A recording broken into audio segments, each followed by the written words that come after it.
Junagadh range IG અને police અધિક્ષકની સૂચના મુજબ જૂનાગઢ તાલુકા પોલીસ સ્ટેશનની ટીમ પેટ્રોલિંગ દરમિયાન બાતમી મળતા ડુંગરપુર ગામ પાસે જાડીઓમાં શંકાસ્પદ માંસનો જથ્થો છુપાવવામાં આવ્યો હતો।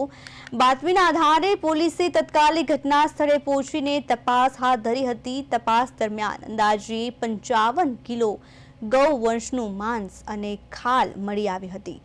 પશુ ચિકિત્સક તેમજ એફએસએલ દ્વારા કરાયેલી તપાસમાં પ્રાથમિક દ્રષ્ટિએ આ ગૌવંશનું જ માંસ હોવાનું સાબિત થતાં પોલીસે કડક કાર્યવાહી હાથ ધરી હતી। આ સમગ્ર મામલે પોલીસે 3 શખ્સોની ધરપકડ કરી છે અને વધુ તપાસ હાથ ધરી છે।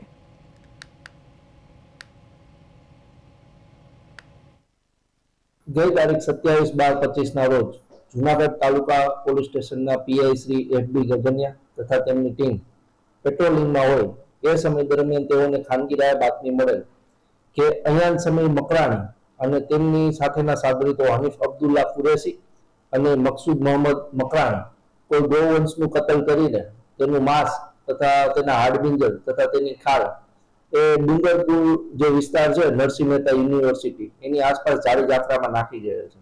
આ બાબતની માહિતી મળતા જૂનાગઢ જિલ્લા પોલીસ વડા અધિક્ષક શ્રી સુબોધ વડોદરા સાહેબની સૂચના અન્વયે એલસીબી તથા એસઓજીની ટીમ બનાવી અને આ દિશામાં મહેનત કરતા આ ત્રણેય આરોપીઓને પકડી પાડવામાં આવેલ છે અને જે આ ગૌવંશનો જથ્થો છે તે પશુ ચિકિત્સક તથા એફએસએલની ટીમ બોલાવીને વેરીફાઈ કરવામાં આવેલ કે ખરેખર ગૌમાંસ જ છે કે કેમ તે બાબતે તેવા ખરાઈ કરીને જણાવેલ કે આ ગૌમાંસ છે। જે અન્વયે ભારતીય ન્યાય કલમ 2023 તથા પશુ સંરક્ષણ અધિનિયમ 1954 અંતર્ગત વિક્રમ અંતર્ગત આ ગુનો દાખલ કરવામાં આવેલ છે અને હાલ આરોપીઓને રિમાન્ડ અર્થે કોર્ટમાં રજૂ કરવામાં આવેલ છે।